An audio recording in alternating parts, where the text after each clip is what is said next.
In the heart of rural Alabama, faith once held a small town together.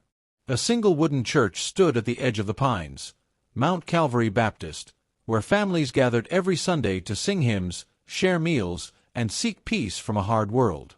Their pastor, Reverend Samuel Hightower, was a voice of calm amid the chaos. A soft-spoken black minister who carried both the weight of history and the hope of redemption in every sermon. But in the summer of 1983, something changed. Hightower began preaching about a different kind of struggle, not the one between man and man, but between light and something that hid within it. His words were uneasy, his tone uncertain. He called it "The Darkness That Walks," a sermon that no one would forget. Days after that sermon, Reverend Hightower disappeared. His home left unlocked, his car abandoned, his Bible opened to revelation. The town searched for weeks, then months, until silence replaced his name.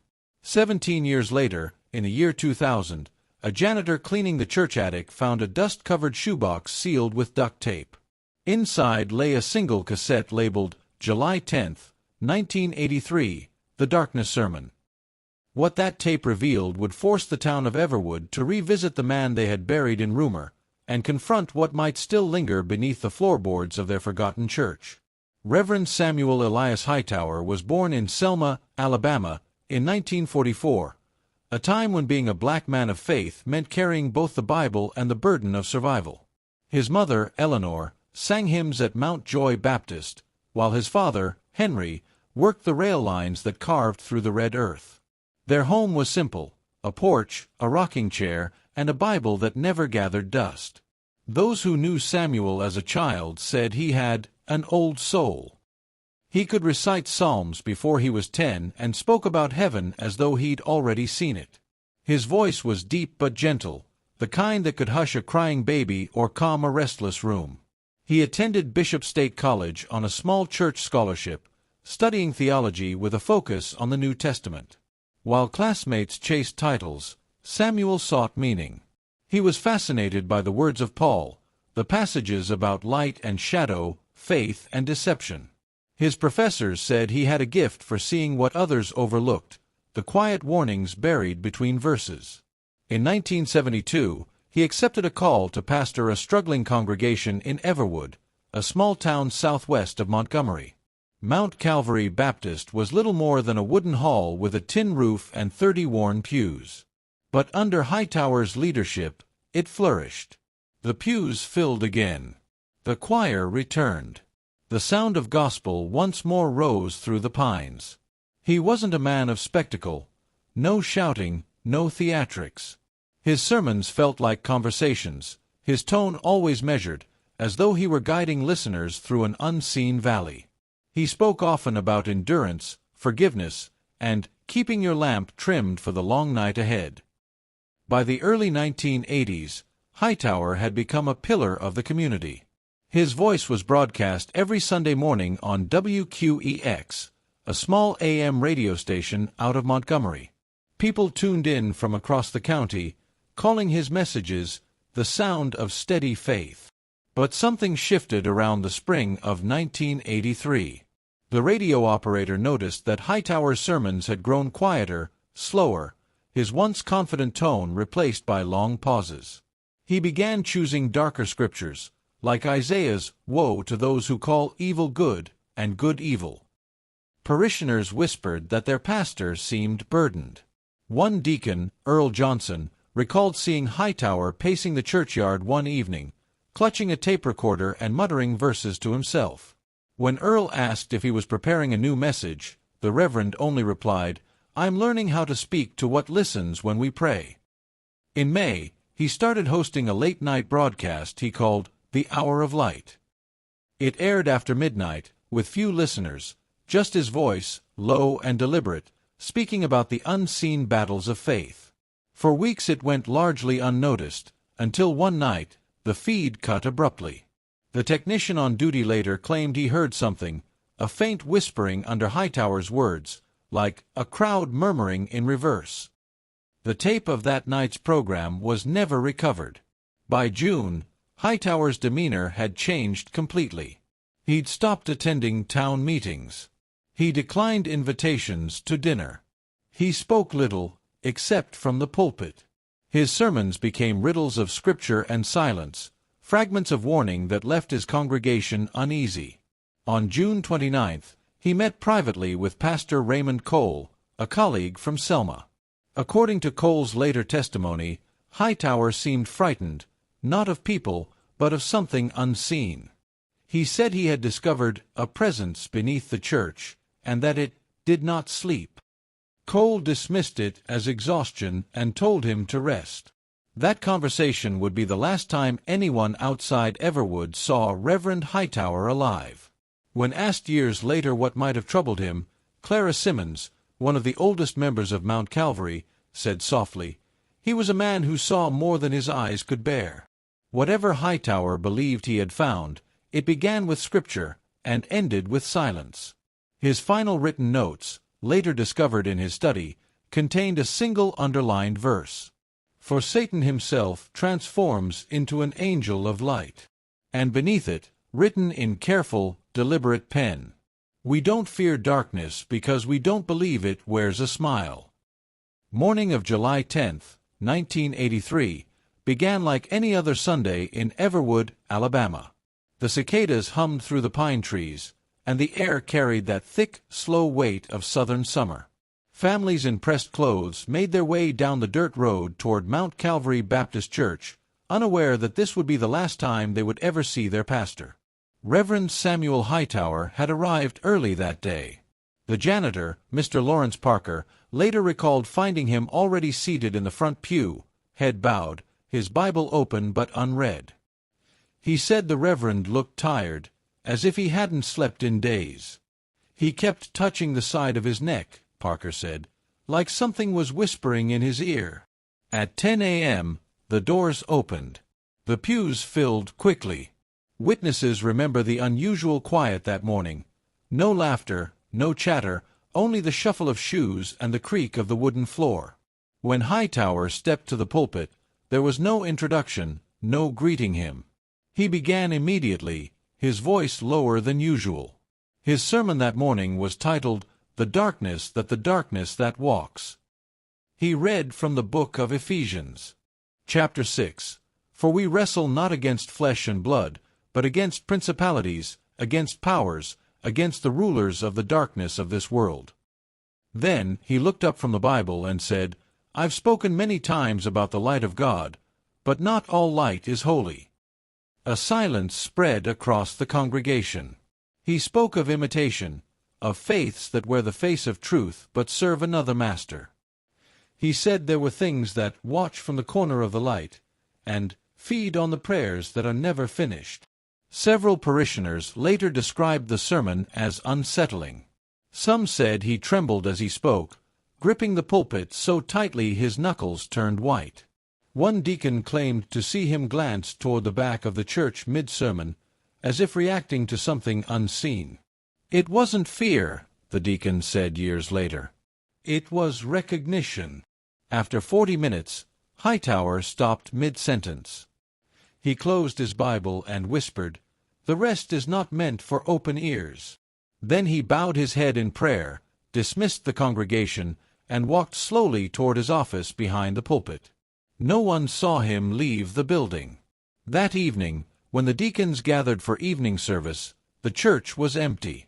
The door to the Reverend's office was locked from the inside.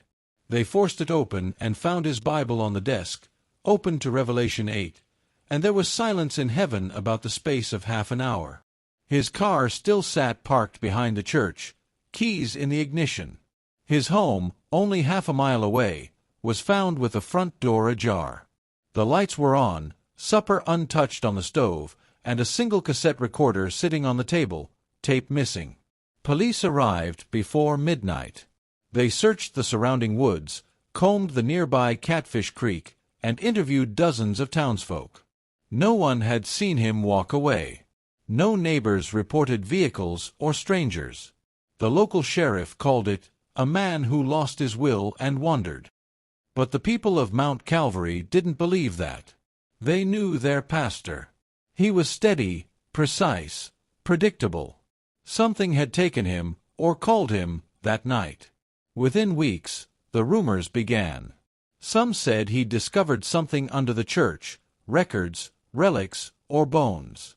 Others whispered that he'd seen a vision that unmade his faith. A few, mostly the elderly, insisted that Hightower had opened a door that was never meant to be opened. When no new leads surfaced, the investigation was quietly closed. The church board placed a new lock on his office and sealed the contents. The pulpit remained untouched. Every Sunday, the organist would sit waiting for direction, and every Sunday, the silence deepened. By October 1983, attendance had fallen to almost nothing. Families stopped coming. Choir practice ended. The building began to decay, termites in the beams, paint peeling from the ceiling. Mount Calvary closed its doors for good in 1984, leaving only the echo of that final sermon to linger in memory. The last person to see the inside of Hightower's office before it was locked was Deacon Parker. He later recalled that the window blinds were drawn, and there was a faint smell of oil, like burnt candles. On the floor near the desk, he noticed a small dark stain on the wood. He thought it was ink. He never mentioned it again. Years later, when investigators reopened the case in the early 2000s, they found that the church archives contained one curious entry, a single empty tape box labeled Darkness Sermon, July 10, 1983. The tape itself was missing. The label was written in Hightower's distinctive cursive. 4 years, that empty box was all that remained of his final words. To the townspeople of Everwood, the church became a wound they didn't wish to reopen. Parents told their children not to go near it. Some said you could still hear faint music coming from inside on certain nights. An old hymn played off-tempo, as if sung by a congregation that wasn't there.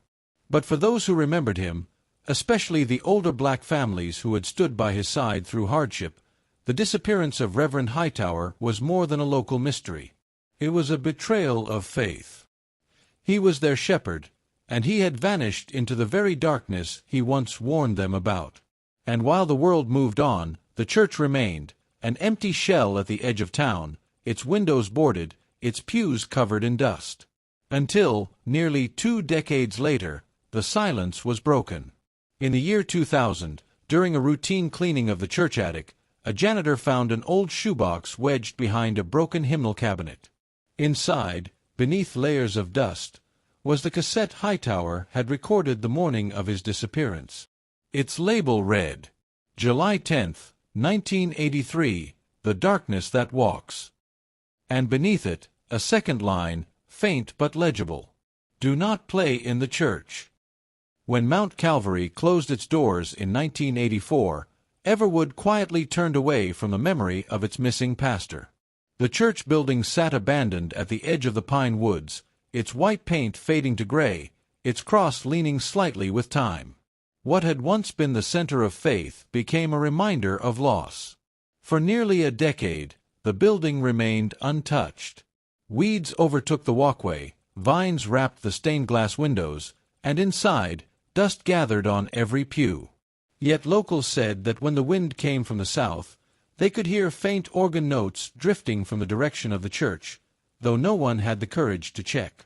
By 1990, a few of the older congregants began to meet quietly in one another's homes. Among them was Mrs. Clara Simmons, one of Reverend Hightower's earliest supporters. She had known him since his arrival in Everwood and had taken meticulous notes of his sermons, every verse, every phrase. Clara never believed that her pastor had simply walked away. "A man don't vanish from the pulpit," she told her nephew years later. "Not one who feared God like he did." Clara began keeping a notebook she called the Calvary Record. In it, she gathered memories from former parishioners, testimonies, rumors, and the strange details that others had long tried to forget. She wrote of lights flickering during service, of cold spots near the altar, of whispers that seemed to echo beneath the choir stand when no one was there. One entry from late 1982 stood out, a report from Deacon Earl Johnson that the church's foundation had begun to sag near the pulpit. Workers were hired to investigate. They discovered a small hollow space beneath the floorboards, not large enough to stand in, but wide enough for a man to crawl through. It had no stairs, no hatch, and no mention in the original building plans. When the crew lifted the boards, a heavy smell escaped, part mildew, part something older. In the hollow, they found remnants of burnt wood, wax residue, and a single rusted nail driven upright into the dirt. The workers covered it back up that same day, uneasy to speak about what they'd seen. When asked why, the foreman reportedly said, "There was something wrong with the air down there." Reverend Hightower never mentioned the crawlspace publicly, but his personal notes, later found among his stored belongings, referenced the hollow beneath the house of worship. Next to that line, he'd written a short verse, "Some doors don't open with keys." After his disappearance, police reviewed those notes but found nothing criminal or conclusive. They returned the materials to the church board, which quietly placed them in storage. Over the years, the details blurred into myth. But Clara Simmons didn't forget. She revisited the old building once in 1992 with permission from the county. In her diary, she described the visit. "The floorboards creak like they're remembering. The pulpit leans. It feels wrong, not haunted, but unfinished, like something waiting for its last word. I knelt to pray and heard tapping from below, faint as a heartbeat." Those writings were found in her belongings after her death in 1998. Her family dismissed them as the musings of an old woman. Yet when preservation groups later reviewed her journals, several entries mentioned an unplayed tape that she believed still existed somewhere within the church. She claimed Hightower had hidden it to protect the congregation from what was already listening. Her words drew the attention of a small local history project in 1999, led by college researcher Nathaniel Briggs, who specialized in forgotten Southern churches. Briggs obtained permission to enter the Mount Calvary property with a small volunteer team to document and photograph its condition. His report, now archived at the county library, describes the interior as largely intact though unervingly preserved, as if time had slowed inside. While cataloging the church attic, a cramped space filled with hymnals, tattered robes, and donation ledgers, one volunteer found a shoebox wedged behind a broken cabinet. It was wrapped in brittle duct tape, the kind that turns silver gray with age. Inside were two items, a handwritten letter fragment signed S.H. and a single cassette. The letter was short, its ink faded and smudged. Only a few lines were legible. "If this is found, know that it was not madness. Some things wear light as a mask. I have seen what should stay unseen. Do not play this where the walls can hear." The cassette label, written in the Reverend's hand, read, "July 10th, 1983, The Darkness That Walks." Underneath, in smaller letters, almost etched rather than written, were the words, "They called themselves angels."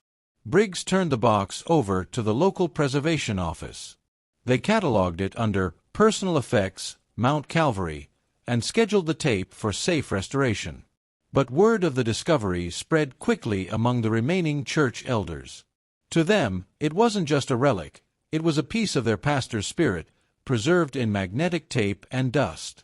When asked about it in a 2001 interview, one elder, Sister Evelyn Ford, said, "We used to pray he'd come back and tell us what happened.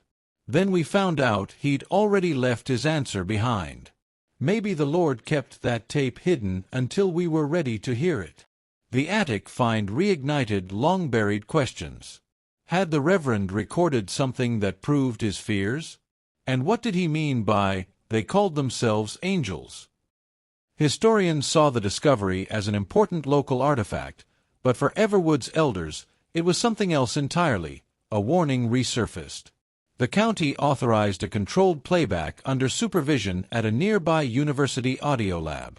It took several weeks to prepare the fragile tape for restoration. The magnetic strip had fused slightly with age, and the label peeled when touched. The team handled it as though it were a holy relic. By March 12, 2000, nearly 17 years after the Reverend's disappearance, the machine finally whirred to life. As the first seconds of hiss gave way to sound, the voice of Samuel Hightower returned, not as a ghost, but as a preacher still trying to finish his final sermon. And within moments, those present understood why the note had warned, "Do not play this where the walls can hear." When the audio lab at the University of Alabama played the recovered cassette, the small group present, 2 historians, a technician, and 1 surviving deacon from Mount Calvary, expected little more than faint echoes of an old sermon. What they heard instead left the room still for nearly half an hour. The tape began with static, a long, slow hiss that faded in and out, like wind passing through distant trees. Then came the scrape of a chair, the soft clearing of a throat, and the unmistakable voice of Reverend Samuel Hightower. Even through the distortion, his tone was steady, deliberate, the same voice that had filled the pews every Sunday for nearly a decade. "My brothers and sisters," he began, "we speak often of the light, but seldom of what lives in its shadow. The Lord made both, and yet one hides from him." The lab recorded every second, transferring it to digital for preservation. The technician, Lisa Morrow, later wrote in her report that the tape did not sound like a sermon prepared for public delivery, but rather a confession. As Hightower's words continued, he spoke of his dreams, visions of figures standing behind the congregation, their faces featureless yet radiant, watching silently as he preached. He claimed the more he spoke of darkness, the closer those figures came, until he could feel them breathing behind him at the pulpit. "They call themselves the light," he said softly, "but their words carry no warmth. They asked me to stop preaching of their shadow. They said men were not meant to remember it." The audio distorted again, a brief shriek of feedback that caused the lab speakers to crackle. Then silence. 5 long seconds passed before the Reverend's voice returned, this time lower, almost whispering. "If I am gone when you hear this, remember, faith can blind as well as guide. The Lord warns us not to worship the light, but the truth." At that moment, the recording picked up a faint background sound, something rhythmic, like slow breathing, not quite human. The technician thought it might be microphone interference. But as the Reverend's voice wavered, the sound grew louder, until he spoke directly into the static. "It's here again. I hear it beneath the floor." The tape abruptly cut off. No click of the recorder stopping, no fade out. Just a blank, humming silence that lasted for 20 full seconds before the reel finally ended. The restoration team sat motionless. Lisa Morrow described the room as charged, like before a storm. Deacon Henry Tate, the only eyewitness from Mount Calvary still alive, quietly took off his glasses and said, "That's the last time we heard him. He was preaching to something that wasn't there."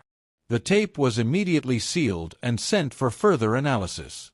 Audio experts confirmed it was genuine, recorded on a Maxell C60 cassette common in the early 1980s. The voice matched previous sermons by Hightower. No evidence of editing or tampering was found. But beneath the frequencies of his voice, they detected another layer, one that no one could explain.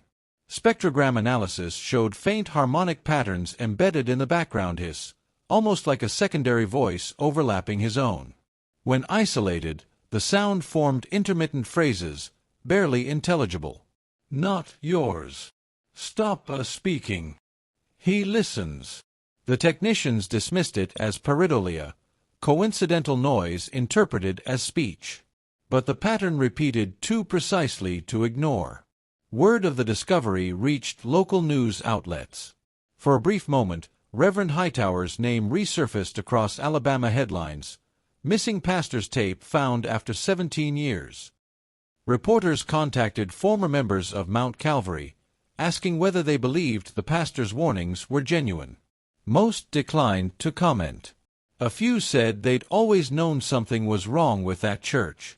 Others admitted they'd heard strange knocking beneath the floorboards during night services but dismissed it as settling wood.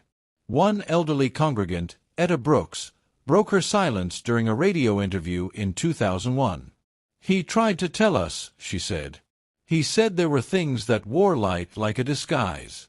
We laughed. But the night before he vanished, he asked me if I'd ever heard the ground breathe. The tape was played only 3 times after its discovery, each under controlled conditions. On the third playback, the recording degraded further, the magnetic film showing signs of demagnetization. The final seconds of the audio warped into a single drawn-out hum that some described as a voice saying, "Still here." After that, the universities sealed the cassette permanently. No copies were made public. Still, the story refused to fade. Within months, small gatherings began holding candlelight vigils outside the abandoned church. They prayed not only for Reverend Hightower's soul, but for the redemption of Everwood itself. The county considered demolishing Mount Calvary, calling it a safety hazard. But locals protested, claiming the church was part of their history. The structure still stands today, boarded and fenced, though some say light flickers behind its windows when storms pass. Lisa Morrow, the technician who handled the original playback, left her position soon after. She later gave one brief interview, printed in a local magazine. When asked what she believed about the recording, she said, "I don't know what that sound was. But I know this, if faith is supposed to comfort, then whatever he found took that comfort from him." Her words echo the tone of the final note found with the cassette. "Do not play this where the walls can hear." For many in Everwood, the discovery didn't solve the mystery, it deepened it. The Reverend's body was never found. The church's hollow beneath the pulpit was never excavated. And to this day, no one has determined what, if anything, lay beneath Mount Calvary's floor. But among those who still remember him, one truth remains clear. Whatever Samuel Hightower faced, he faced it alone, with nothing but a sermon and a microphone. And perhaps that was his final act of faith, to speak the darkness into the open, even as it answered back. By the year 2000, nearly 2 decades had passed since Reverend Samuel Hightower vanished from the pulpit of Mount Calvary Baptist Church. Time had dulled the sharp edge of grief in Everwood, but it hadn't erased it. The story became local folklore, spoken of in whispers at the barber shop, retold by elders on summer porches, or cited by preachers warning their congregations about the dangers of unguarded faith. Yet something shifted after the tape's discovery. Those who had known Hightower began to dream of him again. They claimed the dreams felt too real, vivid scenes of the Reverend standing behind the old pulpit, his hand raised, his mouth moving soundlessly. The church, in every dream, glowed faintly as if lit from within by a light too bright to look at directly. Local historian Nathaniel Briggs, who had catalogued the tape, returned to Everwood in 2001 for a follow-up report. He found the town quiet, unchanged, yet carrying a kind of stillness that unsettled him. The church remained boarded up, its windows crossbarred, its sign half buried in weeds. But at night, he noticed something unusual, a steady glow flickering from inside, like candlelight. At first, he dismissed it as teenagers trespassing. But when he investigated one evening with a deputy, the inside of the church was empty. The boards were intact. No candles, no footprints, no scent of smoke. Only a faint warmth in the air, as if something had recently been present. Word spread quickly. Locals began calling the light Hightower's lantern. Some believed it was the pastor's spirit, returned to finish the sermon he'd never completed. Others feared it was the very thing he'd warned against, the false light, wearing holiness as disguise. Briggs documented multiple eyewitness accounts between 2001 and 2003. Each described the same thing, a glow that pulsed gently through the boarded windows, accompanied by the faint echo of a voice, low, rhythmic, as though preaching. The witnesses never agreed on the words, but several said they heard the same phrase repeated. "He is not gone, only listening." The county eventually placed an official restriction on entering the site. But curiosity never obeys fences. One evening in 2004, a group of local college students broke into the church with flashlights and a handheld camera. Their footage, later posted online, showed only fragments: the dust-covered pews, the warped pulpit, the hollow boards beneath it. Yet for 3 seconds near the end, the video captured a flicker of movement, something like a shimmer in the air, centered on the pulpit itself. The camera's battery drained immediately after. Experts dismissed it as artifacting, a technical glitch caused by low light. But residents of Everwood didn't need convincing. To them, it was proof that something sacred, or perhaps unholy, still lingered where their pastor once stood. In 2005, during a renovation attempt, workers removed a section of the floor near the altar. Beneath the boards, they discovered that the soil had hardened into a strange glass-like crust, as though exposed to extreme heat long ago. Embedded within the soil were 3 warped nails and a fragment of what appeared to be a tape recorder microphone, its cord burned to ash. County records list it simply as electrical debris. But to those who remembered the Reverend's sermon about darkness, the find confirmed their suspicions. Whatever had happened that night in 1983, it happened beneath that floor. A retired sheriff, Tommy Raines, gave one rare interview before his passing in 2008. He had been among the first responders after Hightower's disappearance. His statement was simple but haunting. "We never found his body, but I remember something. The morning after, the church floor was warm. Not from sunlight, just warm." After that, the case was officially closed. But the town never truly let go. Every year on July 10th, the date marked on the recovered cassette, a small group of Everwood residents gathers near the old church gate. They bring candles, read from Hightower's favorite psalms, and pray for his peace. Over time, those gatherings became known as the Vigil of the Light. They are not televised. They draw no reporters. Only locals attend, people whose families once sat in those pews, who remember the Reverend's deep, steady voice and the way he would end every service the same way. The light shines in darkness, and the darkness comprehended it not. But what those words mean in Everwood now depends on who you ask.